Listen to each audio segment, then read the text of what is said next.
November 12th, 2016, 3:47 p.m. Bleecker Street Records, Greenwich Village. Jake Morrison held up the vinyl album like it was the Holy Grail. "This is an original 1975 pressing of Blood on the Tracks," he said, pointing at the signature. "Signed by Bob Dylan himself. Authenticated. $800. The elderly man standing across the counter looked down at the album. Gray curly hair, worn black jacket, quiet presence. Jake had seen this type before. Older guy wandering in, probably looking for something from his youth. They never had real money. "Can I see it?" the old man asked. His voice was soft, almost a rasp. Jake hesitated. The album was valuable, fragile. He didn't usually let random customers handle the rare stuff, but the shop was slow, and Jake loved showing off his knowledge. "Sure, but be careful. This is probably the most valuable item in the store." He handed the album across the counter, watched as the old man's weathered hands took it gently. The man looked at the album cover, at his own face staring back from 1975. Younger, different, 41 years ago.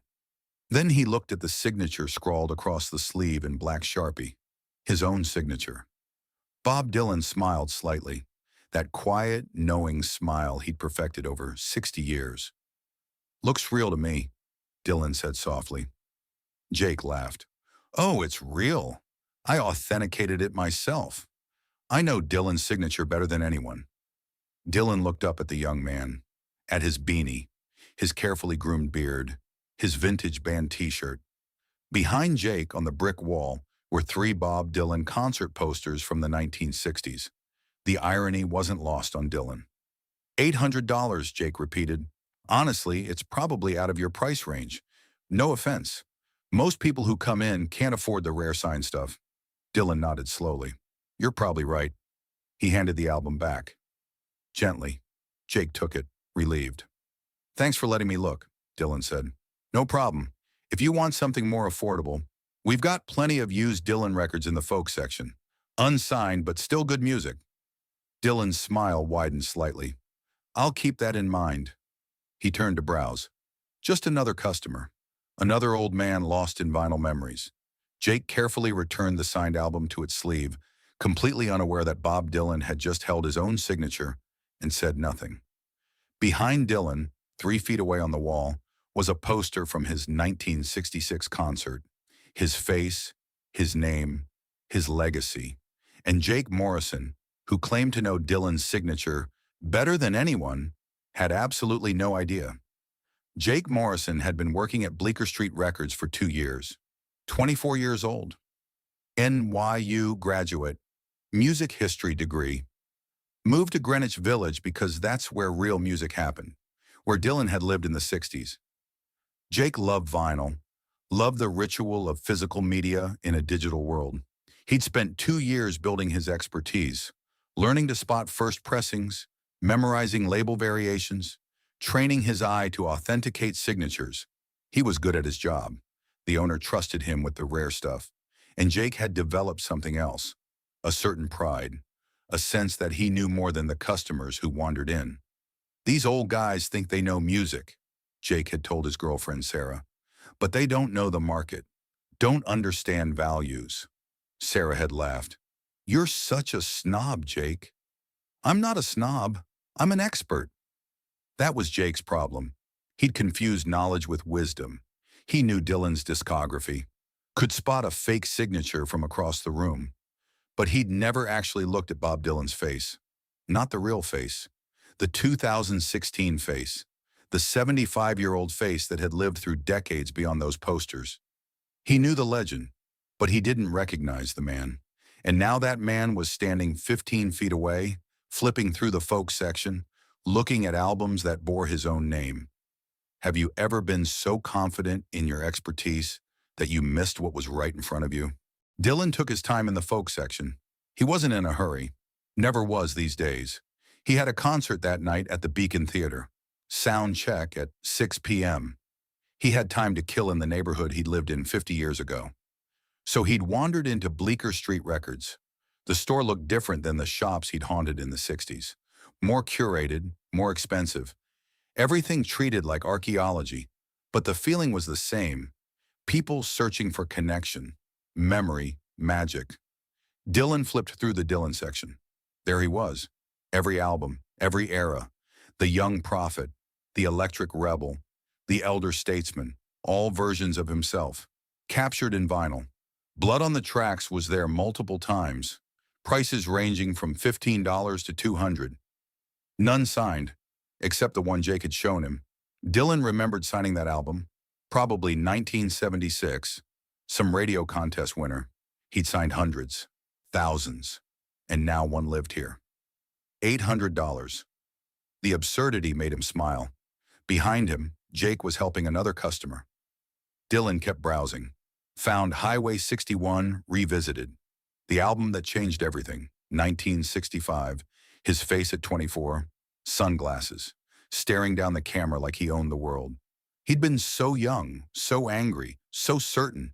Now he was 75, still touring, still searching for something he couldn't name. Finding anything good? Jake's voice interrupted. Dylan looked up. Just browsing. Let me know if you need help. I know this section well. Dylan nodded. I can see that. Jake moved on, missing the gentle amusement in the old man's eyes. Another customer entered. Young guy in an NYU sweatshirt. He walked to Jake. You still have that signed Dylan album? Jake lit up. Yeah, 800. Want to see it? Definitely. Jake retrieved the album, handled it with ceremony. This is museum quality, 1975 original, signed during Rolling Thunder Review. This signature is impeccable. The guy examined it. How do you know it's real? I've studied Dylan's signatures for years. Look at the D loop, the Y trail. This is textbook authentic Dylan. Dylan, in the folk section, could hear every word. He looked at his own hand, the hand that signed that album 40 years ago. Textbook authentic Dylan. The phrase made him want to laugh.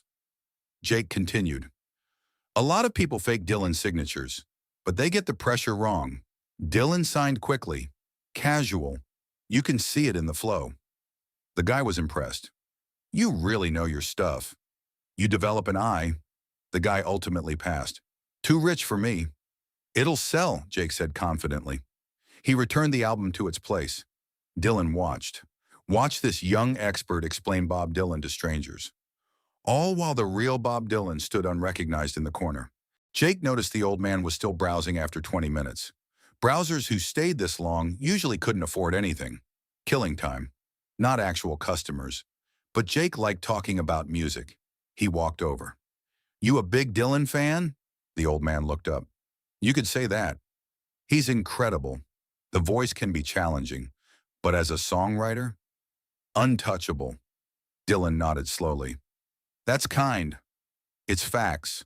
I wrote my thesis on Dylan's lyrical evolution from 1962 to 1975. You wrote a thesis about him? Yeah, NYU, music history. Got an A. Jake smiled. I probably know more about Dylan than most people who lived through the 60s. Dylan's expression didn't change, but something flickered in his eyes. That's quite an achievement, Dylan said. So are you looking for anything specific? The signed album is the crown jewel, but we have other options, more in a reasonable price range. There it was, the assumption, the condescension. What would you recommend? Jake pulled out the freewheelin' Bob Dylan. $15. This is a classic, 1963, Blowin' in the Wind. Don't think twice. Good entry point if you're just getting into Dylan. Dylan took the album, looked at his 22-year-old self walking down a snowy street, 63 years ago. It's a good album, Dylan said quietly. It's essential, Jake corrected. But if 15 is too much, I can afford $15, Dylan interrupted gently. Oh, no offense. I just mean, compared to the $800 one, this is the smart buy. Same music, just without the signature. Dylan looked at Jake, young, enthusiastic, completely blind to the irony. You're right, Dylan said. The signature doesn't change the music. Exactly. People pay for signatures, but it's just ink. The music is what matters. Dylan smiled. I'll take this one. Jake rang it up. $15. Cash. You play music? Jake asked. A little. Guitar? Sometimes. Jake handed him the bag. Enjoy. You're getting one of the greatest albums ever made for 15 bucks. Best deal I've had all year, Dylan said. And he walked out carrying his own album, having been told he was getting a good entry point into Bob Dylan's music. The door chimed shut. Jake returned to the counter, satisfied. Dylan was halfway down Bleecker Street when he heard running footsteps. Sir! Sir, wait! A man in his 40s jogged toward him, out of breath. I was in the record store. Are you Bob Dylan? Dylan looked at him. Why would you think that? Because I've seen you perform 15 times, and I watched that kid show you your own signed album. Dylan smiled. That did happen. The man laughed. That was the most surreal thing I've ever witnessed. Are you going to tell him? What would I say? Kid was doing his job. He didn't recognize Bob Dylan. I don't look like my posters anymore. The man pulled out his phone. Can I take a picture? Dylan thought about it. Maybe that kid should figure it out on his own. You're just going to let him live with this? We all live with things. Dylan started walking. Have a good day. The man stood there watching Bob Dylan walk away. Then he ran back to the record store. He burst through the door. Do you know who that was? Jake looked up. Who? The old guy you sold the Dylan album to. That was Bob Dylan. Jake laughed. What? Bob Dylan. The actual Bob Dylan. The color drained from Jake's face. That's not funny.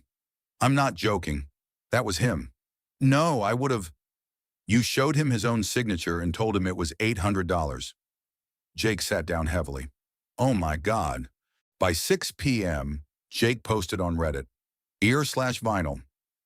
I just explained Bob Dylan to Bob Dylan and I want to die. I work at a record store.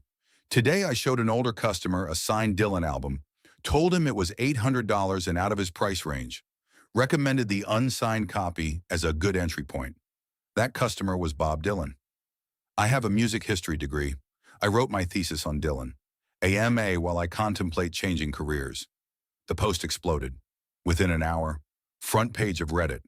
Comments, this is the most hipster thing ever. Dylan definitely writing a song about this. The fact that you authenticated his signature to him, his girlfriend Sarah came over. I saw the post. My life is over. Your life is not over.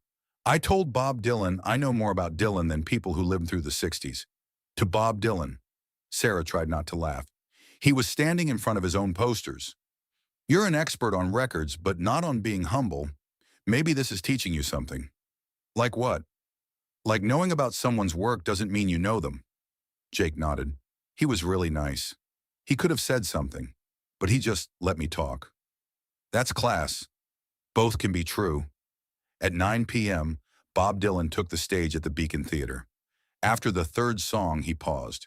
I was in a record store today, Greenwich Village. Young man shows me an album, blood on the tracks, signed, my signature, $800. The crowd perked up. Then he tells me it's out of my price range, recommends the unsigned version, $15.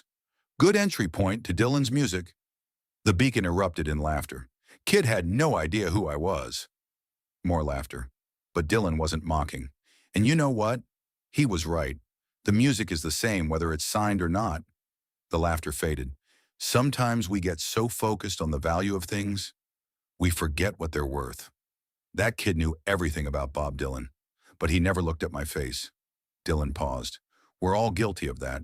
Knowing about something so well, we stop seeing it. He returned to his guitar. Anyway, kid, thanks for the lesson. And he played Blood on the Tracks for Jake Morrison. Jake wasn't at the Beacon, but Sarah was watching the stream. She called. He talked about you. It wasn't mean. It was kind. Jake watched Dylan perform, actually seeing him now, as a person. I need to go to that concert. 20 minutes later, Jake was outside the Beacon, sold out, but he saw the house manager. Linda. I'm the record store guy Dylan mentioned. She smiled. Wait here. 5 minutes later, Jake was backstage. Mr. Dylan said if you showed up, bring you back. The concert ended. Jake waited, terrified. Then Bob Dylan walked in. You found me. Mr. Dylan, I'm so sorry. For what? You were doing your job. I was being a snob. Maybe, but honest. Dylan sat. You wrote a thesis? Yes, sir. Got an A. Then you know your stuff. Jake pulled out the $800 album. I thought maybe you could sign it again.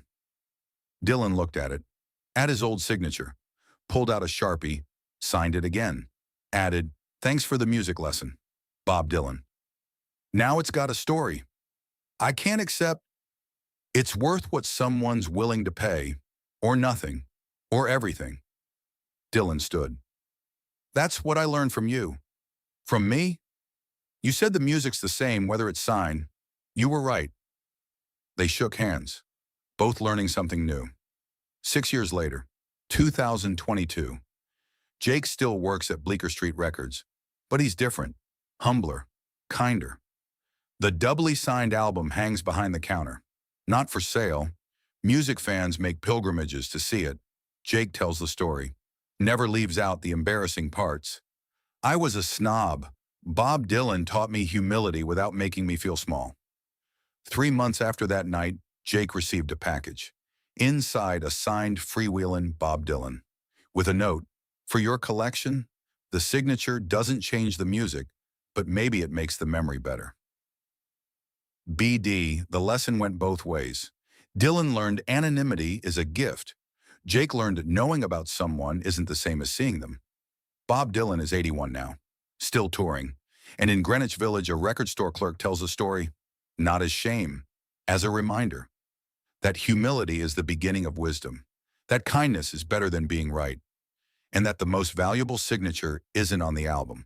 It's the one written on your memory, teaching you to look up and see the person standing in front of you, because they might just be exactly who you needed to meet.